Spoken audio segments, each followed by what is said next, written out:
This is the July 2004 issue of Nintendo Official Magazine, the UK's best-selling Nintendo magazine. It's also the first exposure I ever had to E3, the annual video game trade show that takes place in LA. In the summer of 2004, I was 12 years old, and I read and reread this magazine literally hundreds of times. That's not an exaggeration. This was my first exposure not just to E3, but to a wider industry that I hadn't had any idea existed yet, of individual developers, of publishers, of industry legends. All of it was first shown to me within the pages of this magazine. In E3 2004, The Legend of Zelda Twilight Princess was first revealed. The Nintendo DS was held aloft by Satoru Iwata. E3 2004 was exciting for a large number of reasons, but for a Nintendo fan, for a 12-year-old Nintendo fan, this year's E3 blew my little mind. And for a long time, magazines like Official Nintendo Magazine and Cube was a personal favourite of mine. This was how I found out about E3. I didn't have access to the internet. I had dial-up, but I wasn't jumping on IGN and downloading the latest game trailers. No, I was buying copies of Cube, which came bundled with a free DVD, which had all the trailers on it. Pop that in, pop your DVD in, not onto your GameCube, because it wasn't a DVD player, that still hurts, but you could just watch all these trailers and it was fantastic, it was perfect. This was what my E3 was. My E3 was buried within the pages of magazines, and there was nothing more exciting than rushing home with your fresh issue of Cube and just pouring through the pages and looking at the screenshots and just marveling at all of the new announcements, at all of these new games you'd be able to play. Every single page turn was a surprise. It was like Christmas Day, distilled into 200 pages of glossy print. And then when I got a bit older and my internet got a bit better, I was able to read about these things online. I was able to read live blogs and get the information as soon as it happened from the show floor in LA. And then a few years later, when my internet got even better, I was able to live stream these events. Live stream these events and conferences that I had only read about in the pages of magazines. I was able to watch them live, and that cut out the middleman. I didn't have to rush to the newsagents every June to find out what Nintendo had announced at their E3 presentation. I could watch it live. And that was such a special moment for me. That was honestly, it was so incredible. E3 special editions of magazines may not be as relevant in 2019 as they were 14 years ago, but E3 still holds such a special place in my heart. I love talking about it. I love watching it. I love everything about it. This year's E3 was pretty boring.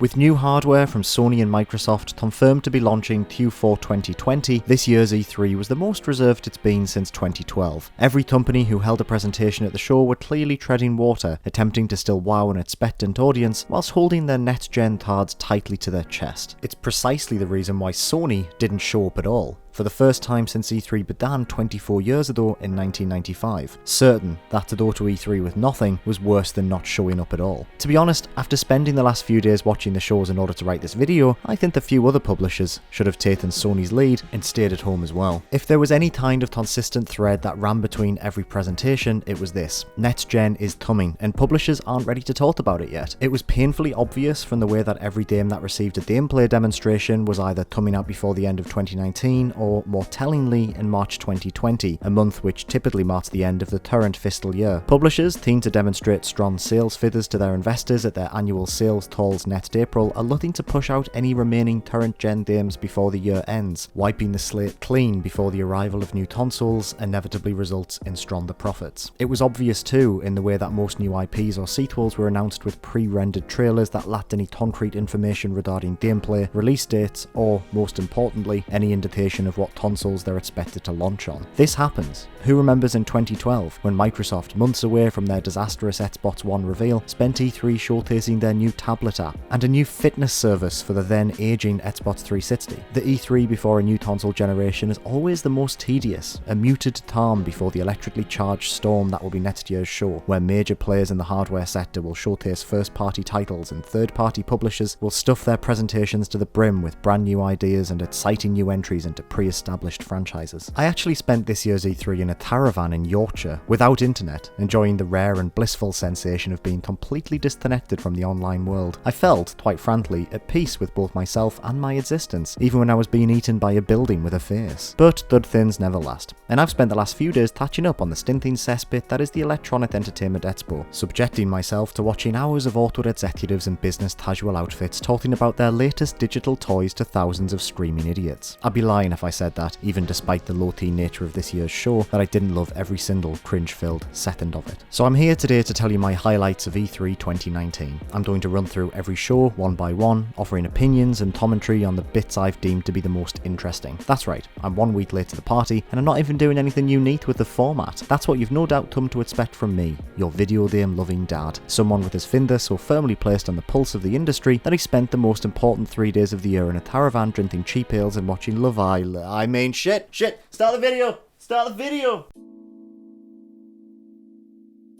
Technically Doodle kicked off E3 this year with their Stadia showcase the Thursday before E3, but seeing as though my intention is to keep this video light and breezy, let's skip over the boring bits of this presentation and just focus on the interesting parts instead. EA opted against their usual 2-hour cringe fest of a live conference this year, choosing instead to do a 3-hour-long live stream of trailer reveals and gameplay demonstrations. Wait, what? That's the same thing. They fucking had us with this one, lads. That's the same thing. Well, EA's insistence that their EA Play presentation wasn't the same as their usual E3 press conference just gave me an excuse to just watch the Star Wars bits. What was I gonna do instead? Sit through 30 minutes of FIFA news? Come on now, calm down, don't be silly. I suppose I should mention Apex Legends getting a new hero. There, I did it. Weird how quickly I went off that game considering I made a 20-minute long video sitting at praises 4 days after it launched, but listen, I can't be trusted, my head is all wrong. We got our first extended look at Star Wars Jedi Fallen Order, and I'm pleased to say it's looking to be exactly the kind of Star Wars game I've been desperate to play ever since Star Wars 1313 was revealed all the way back in 2012. Man, those 6 years went fast. I mean, it's just Uncharted with lightsabers. It looks brilliant. Combat looks weighty and methodical, far more thoughtful than lightsaber battles we've seen in previous Star Wars titles such as The Force Unleashed. Force abilities seem to pack a serious punch and convey a genuine sense of power. I love the way you can freeze time like Kylo Ren in The Force Awakens, drag the stormtrooper close to you and then throw them into their own blaster shot. Wonderful. Felt a bit diddy watching that, to be honest. Your little robot companion looks to serve as the game's physical manifestation of essential UI elements too, such as your map, and can also throw you health in what is quite frankly one of the weirdest animations I've seen all E3. Look at that. Completely unnatural. Weird. The main character is a bit piss as well. I keep forgetting his name. I've doodled it 3 times now, and every time I change tabs, I've just forgotten it. I can't be asked to look at then. Let's just call him Adam. He looks dull enough to be an Adam. Apologies to any Adams out there. I'm hoping Respawn managed to make him a bit more likeable throughout the course of the game, but it isn't necessarily a deal breaker for me. I have high hopes for Fallen Order. I think it looks like, for the first time in nearly a decade, the right bunch of talented people are working on a Star Wars project. Passionate people who care about the franchise, who understand what makes it so fun and nostalgic for idiots like me. I can't wait. Best bit? When Adam used his lightsaber as a torch. That's great, what a neat idea. See? Clearly the folks over at Respawn have their heads screwed on because this really impressed me. Best bit of the whole show. It's also worth mentioning that this was one of the few actual gameplay demonstrations we got at this year's E3, with most presentations opting for short trailers over long-winded walkthroughs. Kinda hated that, honestly. E3 has always been, for me at least, as much about these vertical slices of gameplay as it has been about bombastic reveal trailers. A shame. A real shame. Anyway, that's a year, the rest of it was shit. Microsoft was arguably in the best position it's been in for nearly half a decade entering this year's E3. With its biggest rival and current market leader Sony turning down the opportunity to hold a conference, Microsoft had the opportunity to commandeer the headlines and control the next-gen narrative. Anticipation was rife. Would Microsoft reveal their next-generation hardware at this year's show? Would they pull an Xbox 360 and release their new console months before Sony could get their PS5 to market, which is rumoured to launch holiday 2020? Would they finally take back the crown they once held so arrogantly atop their brows? Not really. Well, sort of, but not really. It was a bit boring, to be honest. Told you that was the theme this year. Microsoft brought 60 games along with them this year and stuck to their now proven formula of having a conference that was 0% fat and 100% content. It makes for an exciting presentation that rarely drags, even if the majority of the games themselves failed to excite me as much as I was hoping. Either way, there's some good stuff here, so let's tut in, shall we? The Outer Worlds looked proper good. A genuine spiritual successor to Fallout New Vegas, crossed with a bit of Bioshock and a healthy dose of Borderlands. It might be my most anticipated game of 2019, honestly. A fully fleshed out sci-fi FPS RPG by one of the industry's most underrated development studios. Does look really janty though, really janty. All the animations look stiff, from combat to movement to even just these talking head conversations. I know the game is meant to be a Fallout title in everything but name, but not sure the janty character animations are as an essential part of that subgenre as Obsidian seemingly seems to think they are. Either way, this game looks janty but juicy, and I'm right into it. Ninja Theory have played Overwatch, I see. Fair enough, I love these kind of character-led multiplayer games. Overwatch and Team Fortress 2 are two of my favourite games ever, but I'd be very surprised if Bleeding Edge doesn't flop straight out of the gate, to be completely honest. It's quite bizarre that it's taken Mojang so long to make the Minecraft spin-off, especially seeing as the base game was the biggest thing in the world for a considerable amount of time, so I'm quite pleased to see them explore the world of Minecraft within a completely new genre. Minecraft Dungeons looks like a highly polished and accessible Diablo clone that will no doubt be great fun to play in local co-op. Please welcome the head of Xbox, Phil Spencer. Look, I'm not trying to be mean or anything, but why are you giving Phil Spencer, a corporate spokesperson for a brand, a standing ovation before he's even said anything? Sit down! You're all making him feel uncomfortable. I mean, definitely stop doing that. What the hell do you think you're doing? This decisive moment of discovery is etched in your gaming history, alongside your every achievement, your every moment, your every new friend. This is why we on Team Xbox are always and will be dedicated to unleashing the next new games for you to discover. Does anyone listen to this and feel something? Anything?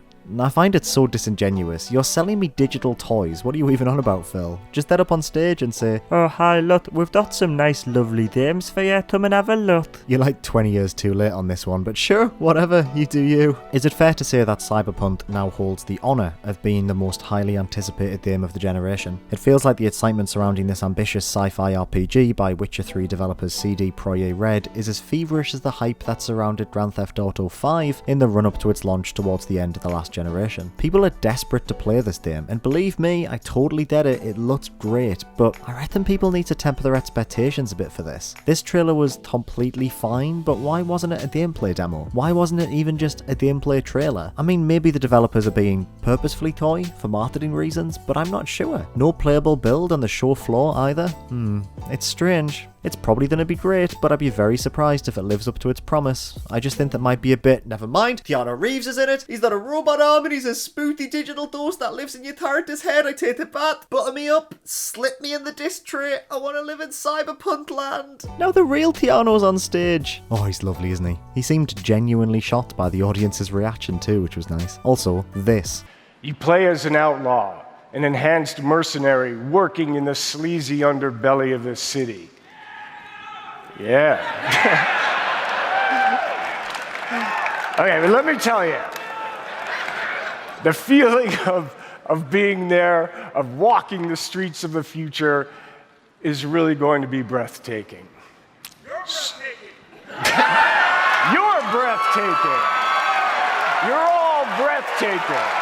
It's moments like this that remind me why I love E3 so much. Anyway, Cyberpunk 2077 launches next April, which is surprising. I was certain this was going to be a next-gen launch title, but it'll no doubt serve as a nice send-off to the current generation of consoles. Perhaps the comparisons to GTA 5 aren't so far-fetched after all. Speaking of, I bet you £4 that Cyberpunk 2077 Augmented Edition, a juiced-up re-release of the game, comes out on next-gen hardware Christmas 2021, surely. Be weird if they didn't. Spiritfarer is a side-scrolling management adventure game where you play as a young woman in charge of a floating city inhabited by anthropomorphic animals. You can collect resources, expand your boat, travel to new areas, and give this dear lady a lovely big cuddle. I absolutely adore this and can't wait to see more. Sarah Bond's here now to talk about Xbox Game Pass, which, as far as I'm concerned, was the real winner of this year's E3. Around 30 of the games Microsoft showed off at their conference are coming to Game Pass day one, including every title developed by studios that fall fall under the Xbox Game Studios label. As the industry moves ever closer towards a digital-only future, one where subscription services and passes will likely take over as the preferred method of purchasing new releases, Game Pass still offers the strongest selection of games out of any other service on any other platform. Microsoft may not have the best exclusives, but who cares when you can play them all for as little as £10 a month? Throw in over 100 other indie and third-party titles, and you have yourself one hell of a bargain. Not only that, but Microsoft went on to unveil that Game Pass was now available on PC. First month's only a twid. £1. £1 to play Forza Horizon and Gears of War 4. The only two Xbox games I feel like I've missed out on.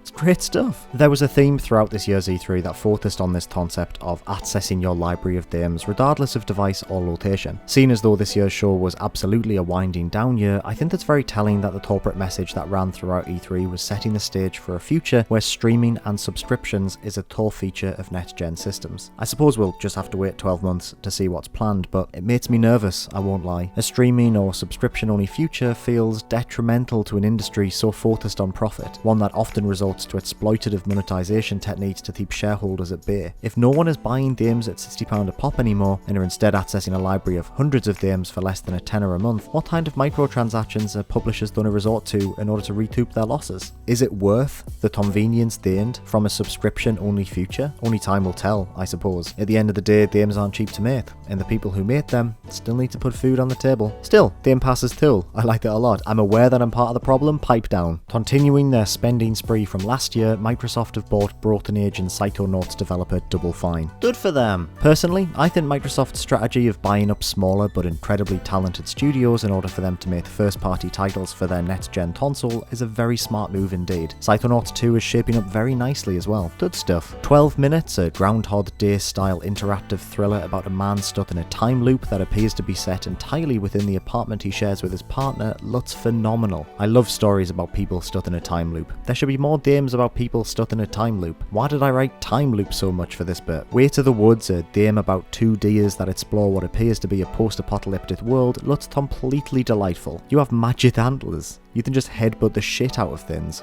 Brilliant stuff. This Gears of War 5 trailer was awful. In a lot of ways, it felt like they were attempting to replicate the highs of the trailers for previous entries in the series, like the brilliant Mad World trailer for the original game, or the equally brilliant one for Gears of War 2, where they're all going underground and those weird mind things. In theory, this should have been another hit. Abstract, weird central premise. Chet. Popular, enigmatic, tonally consistent background music that's also a famous song. Chet. But the execution? Poor. Not Chet. Look at this. Awful. What a weird trailer. Game looks great though, I love Gears. Also this bit, where they had converted underneath the stage into a lair filled with professional wrestlers waiting to play the game just after the show finished, was peak E3. Did the wrestlers just sit there underneath the stage hearing people stomp around for the rest of the presentation? There was still 40 minutes left at this point. That's mad. Gears Pop looks like total shit. Why did you bring it back to E3? What the hell were you thinking bringing this back to E3 after last year's reaction to the teaser trailer? Wild. Eden Ring is a game by Miyazaki and the Dark Souls team, as well as Game of Thrones author George R.R. Martin.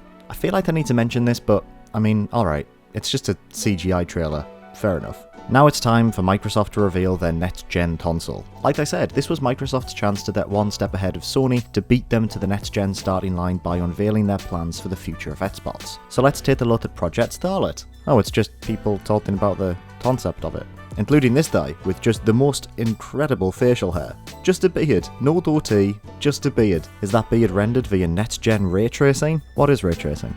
Don't tell me, I don't care. So the basic gist of this segment was the next bots will be 4 times more powerful than an Xbox One X. It will feature an SSD enabling super quick loading times, a feature also touted by Sony a few weeks ago when they discussed their plans for the PS5. That's it, it'll be a more powerful machine. It's coming out holiday 2020, so the same time as the PS5, huh? It's kind of fascinating that Xbox came along to E3 and revealed just as much as Sony did, a company that didn't even bother to pop along in the first place. Still, there was an emphasis on Xbox Game Pass and confirmation that the console will be fully backwards compatible with games from all 3 of its predecessors, which is really nice. At least we know that right out of the gate, the launch lineup will be jam-packed. Xbox Game Pass also offers an interesting situation for players this time around. What if you had access to every launch title for your new console? I think that's a really cool proposition. I'm not sponsored by Game Pass, but if Microsoft Microsoft wanted to get in touch, my inbox is always open. Please don't phone me, I have anxiety. This lad's excited. Anyway, here's a trailer for Halo Infinite, confirmed to be a launch title for Project Starlet. Why are people so horny over the green spaceman who shoots guns? Literally nothing happened in this trailer, it was dull as hell, but fair enough. Anyway, that was Microsoft. Bit disappointing. I've never understood why Bethesda insist on having a yearly E3 press conference, never mind one that lasts for over an hour. It made sense when they first held a conference back in 2015, the year that Fallout 4 was released and Doom 2016 was first revealed, but this year, when the only game Bethesda have on their release slate is Doom Eternal, yeah, kind of completely pointless. If anything though, it was impressive how long it took them to say so little. Todd was here to say nothing. Absolutely nothing. Take Fallout 76.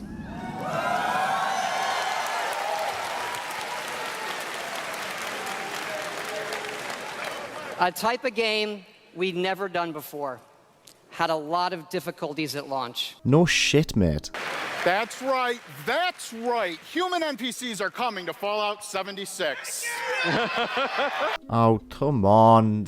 Fuck off with this. Also, Fallout 76 is then in a 52-player Battle Royale mode. Bold of them to assume that 52 people are still playing Fallout 76. So Bethesda announced 2 games during their show that are clearly next-gen titles that probably won't release until 2021 at the earliest. We saw no gameplay, just pre-rendered proof-of-concept cutscenes. The ideas behind these games look fantastic, but like I said, Bethesda came to E3 with nothing. Anyway, my dad and Resident Evil 4 director Shinji Mikami took to the stage to introduce the world to Ikumi Natamura, the most precious and lovely human being the world has ever seen. Someone too pure to be part of this cesspit of a conference. Wow, so many people. Wow, thank you. ありがとうございます。And such a big stage makes me nervous. I'll do my best to speak in English. Ghostwire Tokyo is a game about what happened in Japan after Thanos snapped the Infinity Gauntlet in Infinity War. You play as Hawkeye, your job to, I don't know, stab these spooky suited lads in their ghost hearts or whatever. It's a Mikami game, it'll be great. We won't see this then for 1 to 2 years. If ever again, I reckon. This could easily just disappear, just like all those people in Tokyo. I'll cut that bit out, that was terrible. Wolfenstein Youngblood looks like a good laugh. The Machine Games developed titles have low-key been some of the best first-person shooting games of the generation. Also, this lad gets an award for being brave enough to say the word Nazi during a marketing event, which is something you wouldn't think I'd need to highlight in 2019, but we had EA over here last week saying that they weren't trying to be political with their World War II video game. We live in a hellscape. Dishonored developers Arcane Studios took to the stage to show off another pre-rendered proof-of-concept trailer for their next project, Deathloop. You seemingly play as one of 2 assassins trapped within a time loop on a creepy, neon-hued island. One wants to remain within the time loop, whilst the other wants to break its endless cycle. The aim of the game, it would appear, revolves around the 2 assassins slaughtering each other repeatedly in an effort to achieve their vastly different goals. Even if we didn't see anything other than a glorified cutscene, the promise of an open-ended immersive sim that combines the stellar gameplay of Dishonored with a touch of Spy vs Spy and a large glut of Russian Doll and Groundhog Day sounds right up my alley. One to keep an eye on. Bethesda are making a streaming service despite being one of the main partners for Doodle Stadia, which would probably be more interesting if I cared. Anyway, let's talk about Doom Eternal. It looks good. As fluid and kinetic as the 2016 reboot, the game looks to have leaned more heavily into what made that game so exciting. More weapons, more creative ways to kill enemies, an upgraded movement system. Also, you get to go to heaven and seemingly kill angels, which is really tropey. I love it. We got an extended gameplay demo, which was appreciated, mostly for just how uncommon it was at this year's show. Seeing the Doom guy, who seemed much more vocal to me in this than he did in the last game. The lad just wouldn't stop grunting. Sprint around a tightly designed arena, reducing demons to piles of goo, was one of the most exciting presentations of the entire show. Can't wait for this. It's out in November, so I guess I'm horny for the green spaceman who shoots guns. I watched the PC gaming show this year and it was completely fine. It's by far one of the more awkward conferences of the entire show, but it's charming in its own right. Just a lot of trailers for a lot of lovely new PC games. Let's have a chat about them. Evil Genius 2 is an evil lair simulator by Rebellion Games. I never played the original, but I've heard comparisons be made between it and the original Dungeon Keeper. I'm always up for more Dungeon Keeper-like experiences, so despite this initial reveal consisting of nothing more than a pre-rendered trailer, I'm excited to see more. The trailer was good though. looked fun. Very Team Fortress 2. The most I've played of the original Vampire the Master Raid Bloodlines was during a stream a few months ago, but I really liked what I played. I enjoyed its immersive sim-like RPG gameplay, I appreciated its cast of twerthy characters, and I loved its opening cutscene. What?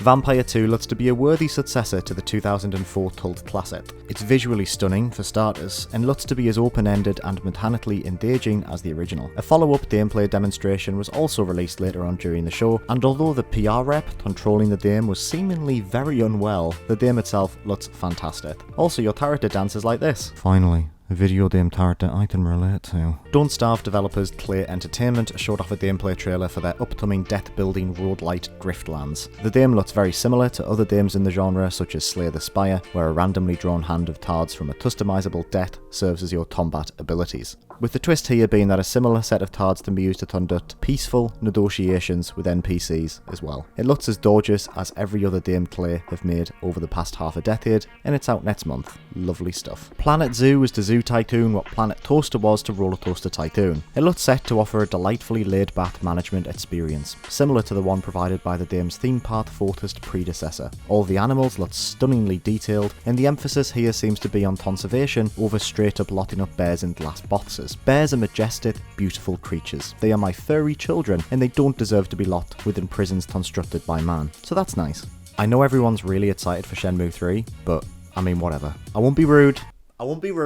Developed by Lava Potion, Sons of Conquest is a stunning looking adventure strategy title inspired by Heroes of Might and Magic 2. Seriously, I love this blend of pixel art sprites with 3D geometry and a tilted perspective. This looks incredible. Not a huge amount of gameplay was shown off, but I'm already sold. It looks lovely. Hey, so I think I want to foot this chair. Telling Lies looks really interesting. Created by Sam Barlow, the bloke behind the excellent Her Story, the game allows players to freely explore video files on an NSA hard drive. Players can fast forward, pause and rewind clips, as well as perform search terms based on keywords from subtitles in order to discover related clips. This looks to be a Her Story sequel in all but name, basically, and I can't wait to get my sweaty little hands on it. Genesis Noir appears to be a noir-inspired detective adventure game about the Big Ban. It looks beautifully stylish and aesthetically inventive. Yes please, this is extremely my jam. Let me sleuth amongst the stars.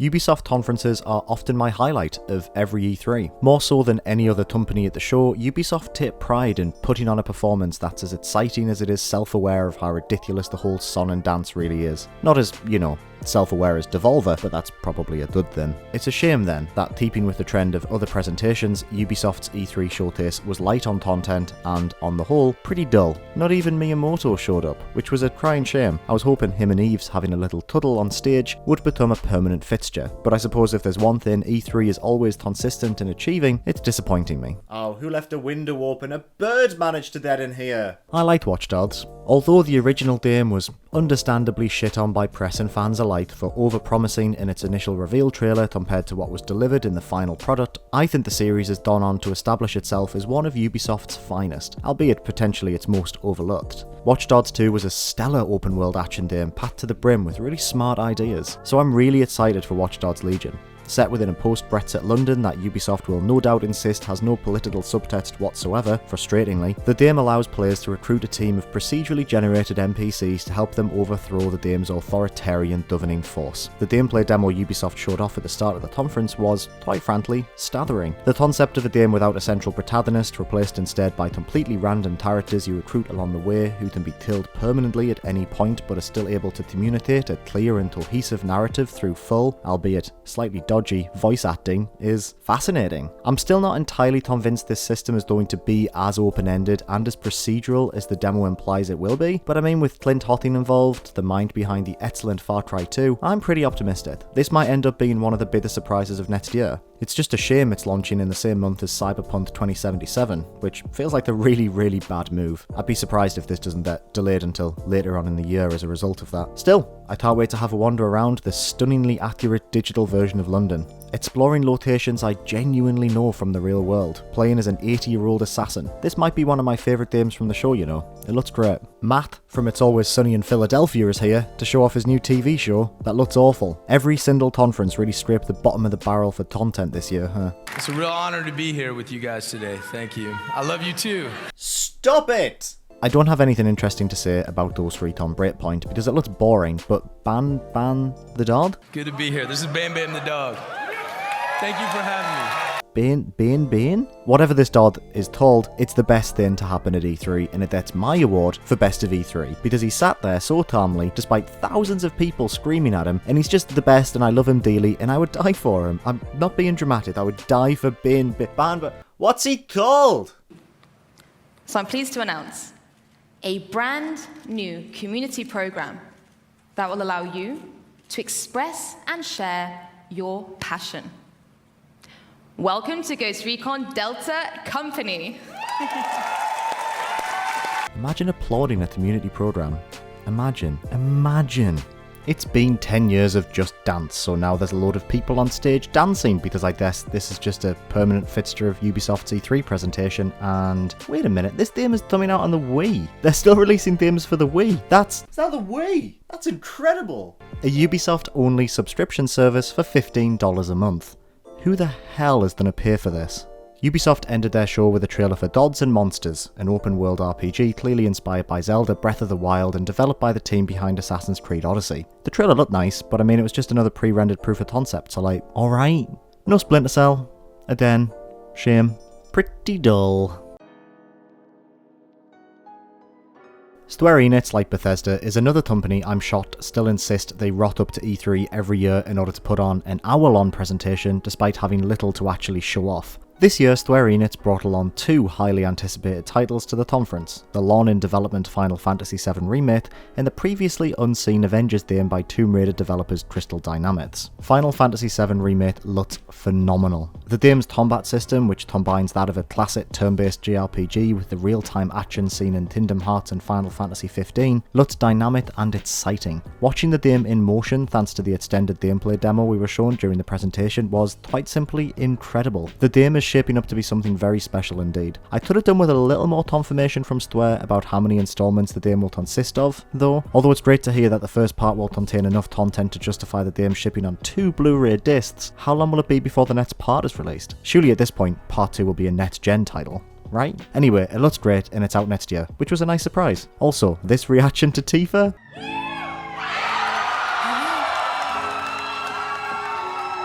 Ridiculous. Come on now, just calm down.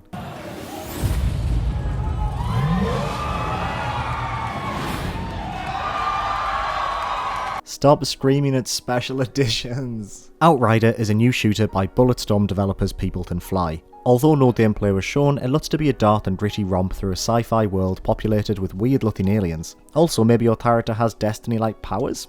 It looks good. It's a shame we didn't get to see any gameplay, especially considering it's only a year away from being released. Bulletstorm is one of my favourite FPS games from the last generation, so it'll be exciting to see how this one turns out. Alright, let's talk about Avengers.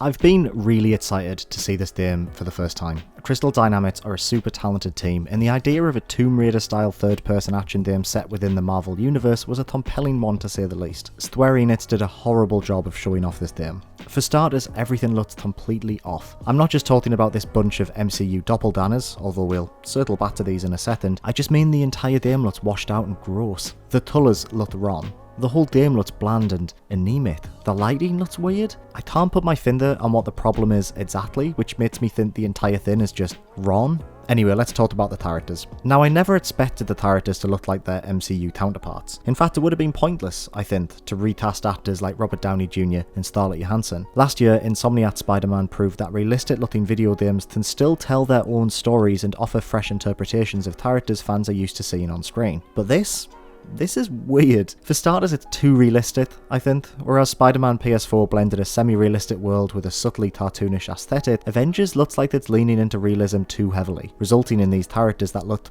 odd. I'm not entirely sure why though, because it's not like Insomniac's Peter Parker look drastically different from the actors who've portrayed the character in the films. Maybe I'm just too used to watching this particular set of characters on screen. Maybe it's because, despite trying to carve out their own version of the universe, all of the costumes are exactly the same as their MCU counterparts. Maybe they just look generic and bad. I don't know, something's not right. It didn't help that we saw little to no gameplay footage either. Also, it's maybe a live service game with new content coming out months after release. Yikes. Nothing about this showcase left me feeling confident in the final product. It's out next year though, so I guess we'll see something more substantial sooner rather than later? I hope, maybe, who knows. Thor looks awful. Ah, Nintendo, the undisputed royal family of E3. Ever since they ditched the traditional stage show format and opted instead for their now hugely popular pre-recorded directs, the company has managed to consistently deliver the most polished and entertaining presentation of the entire show. Still, with Nintendo releasing multiple directs a year now, it's hard not to feel a little disappointed by their E3 showcase. Although it certainly wasn't bad by any stretch of the imagination, it's easy to think of how much stronger it would have been if we didn't already know about Pokemon Sword and Shield, for instance, a game that received its own direct just under a fortnight ago. Either way, there are still some great surprises tucked away in there, so let's get right to it. This video has taken me days to write, I'm so tired. I really love these silly little interludes Nintendo do. Also, I will never get over the fact that they hired someone called Dud Bowser to be their new president of Nintendo America. It's just perfect. Luigi's Mansion is one of my favourite GameCube games. It was just so weird. A surprisingly creepy launch title that saw Mario's younger, green-favouring brother exploring a mansion that wouldn't have looked out of place within a Resident Evil title.